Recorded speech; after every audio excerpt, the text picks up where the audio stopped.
أعوذ بالله من الشيطان الرجيم بسم الله الرحمن الرحيم الحمد لله رب العالمين وصلى الله على محمد وآله الطاهرين واللعنة على أعدائهم أجمعين من الآن إلى قيام يوم الدين. Respected viewers, Assalamu alaikum wa rahmatullahi wa barakatuh. We were discussing the laws of Tayammum.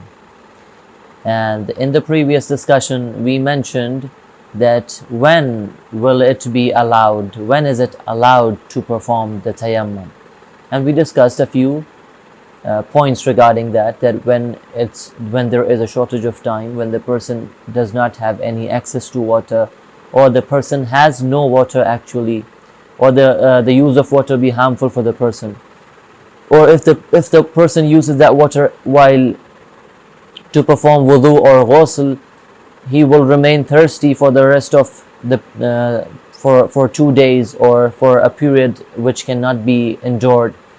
Alright, being thirsty will not be bearable for that person, and other different states and circumstances when it's not allowed or when it's not possible to use water. Like the water be someone else's property. Here it's not allowed to use water unless with his consent. So if he doesn't allow, will not be able to use water. Hence the person should do the tayammum. Or the water is being sold at a very high cost, for example. Here also it's obligatory on the person to do tayammum and say his prayers. Now, what are the things on which substance can we do tayammum? Is it permissible to do the tayammum on wood, or is it permissible to do tayammum on iron or on a piece of paper, for example? Is it permissible? They say that performing tayammum first of all should be with mud or soil, or be pebbles. There should be those small stones, so one can also perform tayammum on them, or a clod of earth, right? That mud that comes and stick together and makes the formation of a stone, like something that a clod of earth or a stone.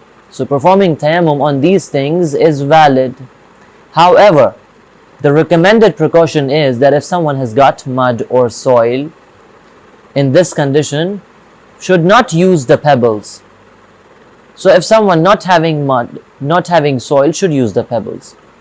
Similarly, if someone is having pebbles, should not use the clod of earth. And similarly, one not having pebbles and clod of earth should use the stone. So the stone is the last thing. If someone is not having soil, not having pebbles, not having a clod of earth, in this condition will he refer to a stone. This is a recommended precaution. Alright, it's not obligatory. This mas'ala that I mentioned, it's not obligatory. It's lawful to perform tayammum on any of these objects that were discussed, on soil, on pebbles, on a clod of earth, on stone. So any of these things is permissible for us to do the tayammum, but the recommended precaution is that one should use the soil first, or use the pebbles, or then the clod, and then the stone. So this is the first mas'ala regarding the tayammum. And as far as gypsum and limestone is concerned, it's also permissible to do tayammum on them. It's permissible for us to do the tayammum on gypsum or on limestone. This is also valid. The tayammum will be valid. Okay. And also, if the person has dry soil or dry mud, it will not be, it's better not to perform the tayammum on the wet one. Alright. So one should first of all look for the dry soil, and then if he doesn't find, then we'll go to the wet one. Okay. So this is also something really important, that the first and the most recommended thing is the soil or the mud, right? And then will be the other things that were mentioned. And as far as performing tayammum on a wall, they say that if the wall is made up of mud and obviously it's not covered with any paint or something, in this condition, if the wall is made up of mud, it's permissible for a person to do the tayammum on the wall by striking his hands on the wall and then performing the tayammum.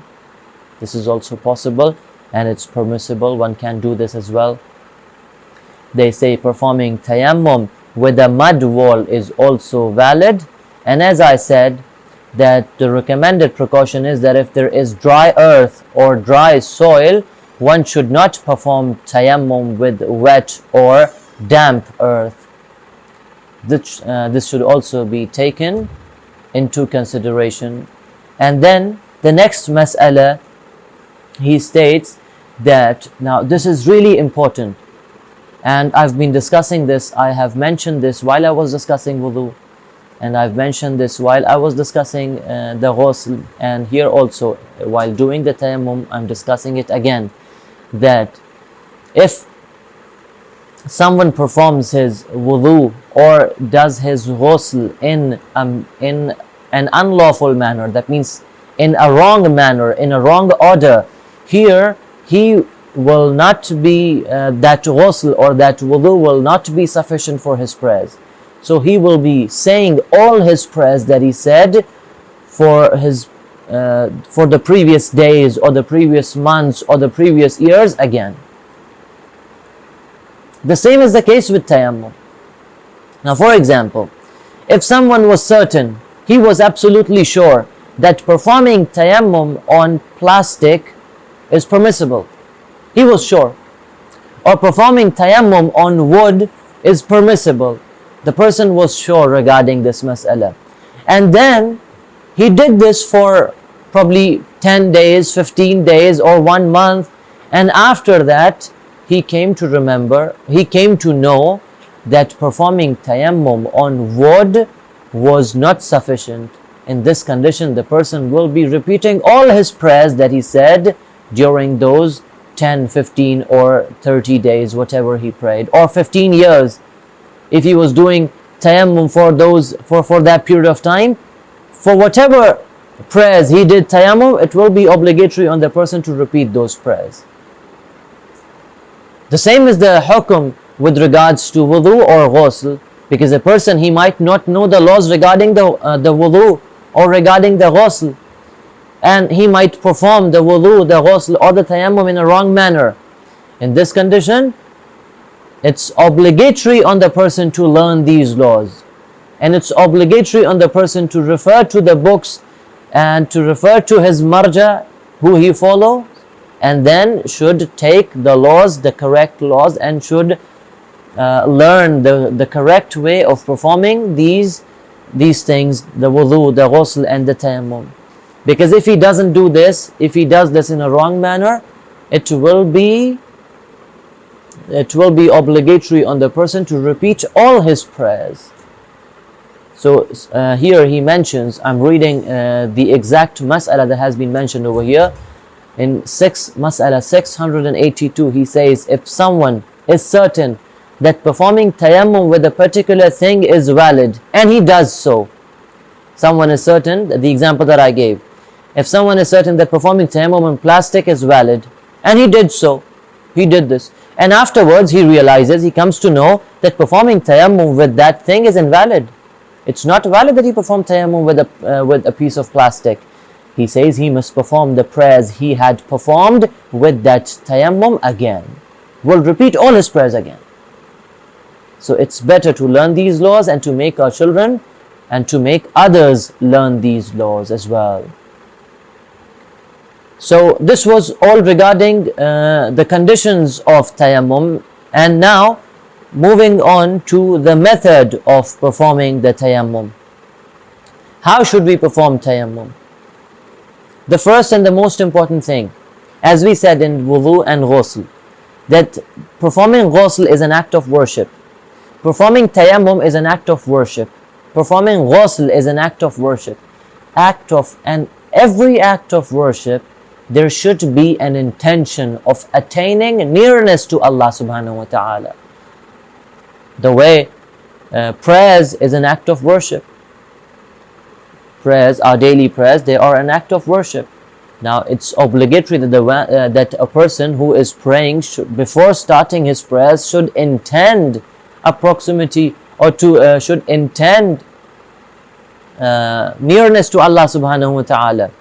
Right? Similarly, while performing the ghusl, while performing the wudu, while performing the tayammum, it's obligatory for a person to do what? To do the niyyah, to make the niyat, to intend nearness to Allah subhanahu wa ta'ala. This is the first and the foremost important thing. So all these three kinds of purification that we mentioned, whether it be wudu or ghusl or tayammum, seeking nearness is obligatory. Without this, it will not be considered valid. So this is the first thing while performing the tayammum. The second thing is, now coming on to the method, how will we perform the tayammum? We'll strike or place our hands on the mud simultaneously, or on the soil, or on the pebbles, on the stone, on anything on which doing tayammum is valid. Alright? And striking of both the palms, it be simultaneously. It must be done simultaneously, right? So first of all, we'll strike the hands, or we will place them on that soil or the mud or whatever thing that we're doing tayammum with. Okay. And then, after striking both our hands, what will we do? We will wipe the palms. These are the palms of both our hands on the entire forehead, from here to here. And then he says that the precaution is, one must take precaution and should also wipe the sides of our forehead. The sides of the forehead should also be wiped with both the palms, and should also, based on recommended precaution, one must also wipe his eyebrows and the top of his nose. So one will take his hands this way and will place it on the upper part of the forehead, and will wipe the complete forehead along with the two sides and the upper part of one's eyebrows and the top of one's nose. This area, all of it, it should be wiped with those hands. And then the person will take his left palm and will wipe his right hand in this manner. This is the manner of performing tayammum. One must start from a bit, from towards the wrist, from here, from this area, and will wipe it in this way. And all the fingers must be joined. Why? Because sometimes our thumb is here. So in this condition, the thumb will not be wiped.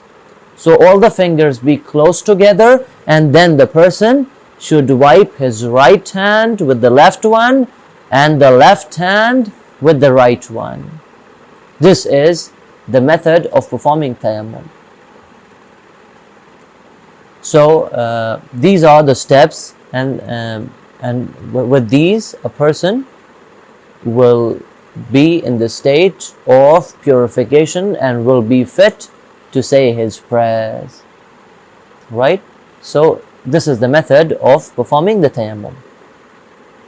Okay. Now, as I said, that it's obligatory while doing the tayammum that the person should do this with the intention of attaining proximity to Allah subhanahu wa ta'ala. He must intend, he must seek nearness to Allah subhanahu wa ta'ala while doing these things. Okay. And here also, I should also mention this, that the recommended precaution is that the one does this,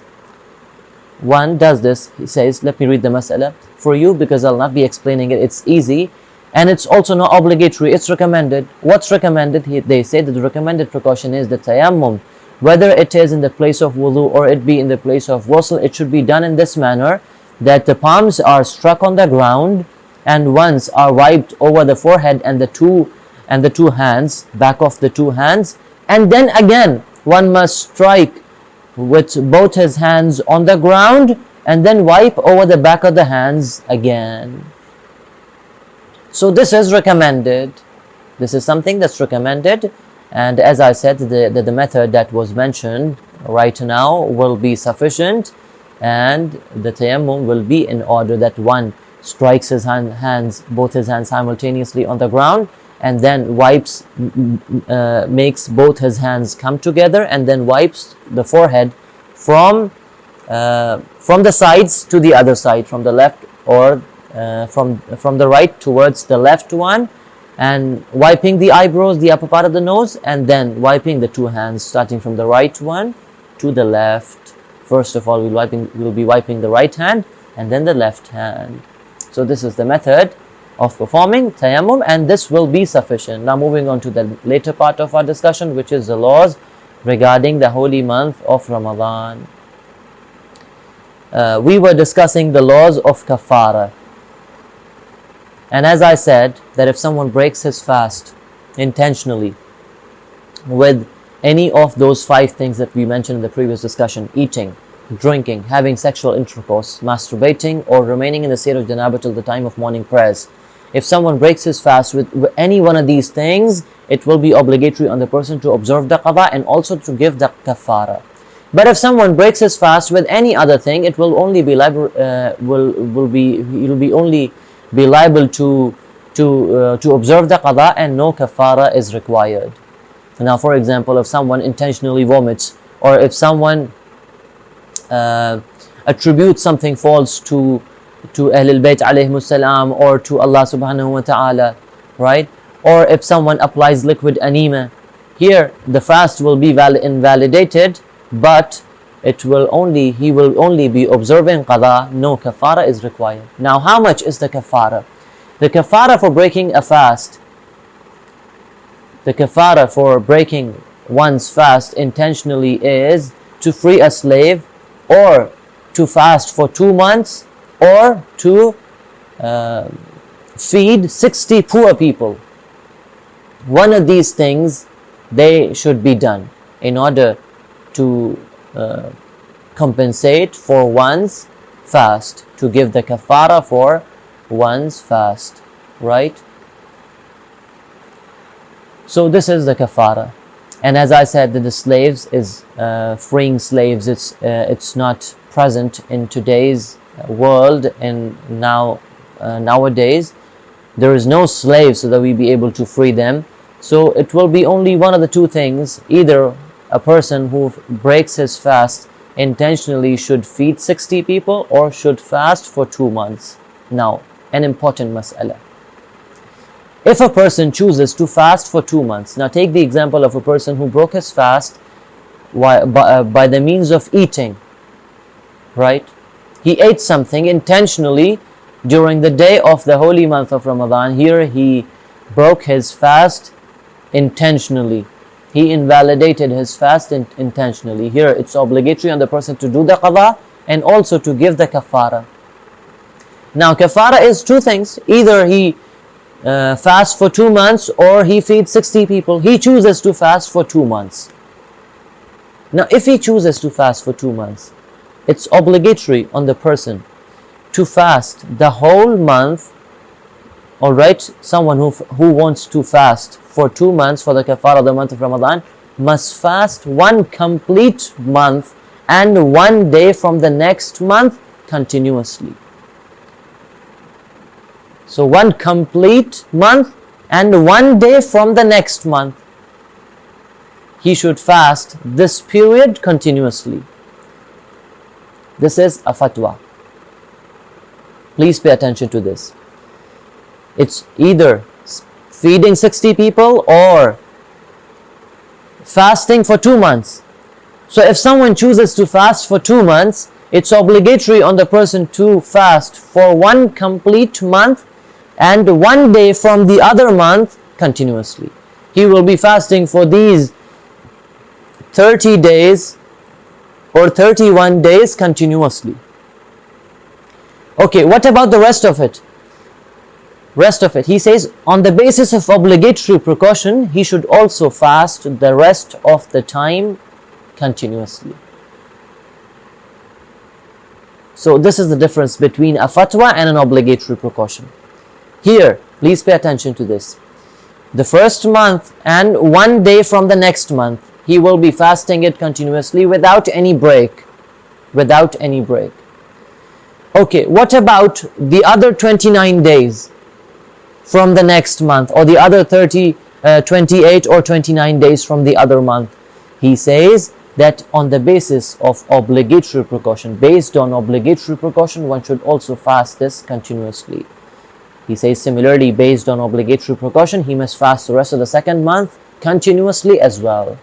Now in this part, in this second part, he says there is an obligatory precaution. Now here, if we find some other mujtahid who says that it's not obligatory to fast continuously, here we can refer to that mujtahid. Why? Because here it's an obligatory precaution, it's not a fatwa. But the previous one was fatwa. From the first day, from the first month and 1 day from the next month, one should fast this period continuously. This is a fatwa. Here I cannot refer to any other marja. But with regards to this obligatory precaution, if I find someone who says that it's not obligatory to fast continuously, I can refer to him. Otherwise, I will stay on the view of Ayatollah Sistani and will fast all of this period continuously. So this is something really important, that one must pay attention to these things. And if someone breaks this chain, what did we say? That it's obligatory to fast for this period of time continuously. If someone breaks it, if someone does not fast one of these days without any legitimate excuse, here one should start fasting again from the beginning. Now, for example, the person who chose to fast for 2 months, he started fasting, and then after completing 25 fasts, on the 26th day, what did he do? He did not fast intentionally. Here, without any legitimate excuse. Here, it's obligatory on the person to start his fasting from the beginning, from the first day. But if there is any legitimate excuse, like what? Like he wants to go on a journey that he cannot miss, right? So if he wishes to go on a journey, if he wishes to travel, it's obligatory to miss his fast. Similarly, if the fasting person is a woman and she sees the blood of hayd, all right, in that condition also she can miss her fast and will not be beginning from the beginning, right? Will not continue from the beginning. But for example, if she fasted for 15 days and then there was a break of 6 days, then she will fast for the 16th day after that, right? Because she had a legitimate excuse. Similarly, when one wants to start his fasting process of 2 months, what should one take care of is that he doesn't start from a day when there'll occur some obstacle in fasting. Like what? Like it's unlawful to fast on the 10th day of Dhul Hijjah.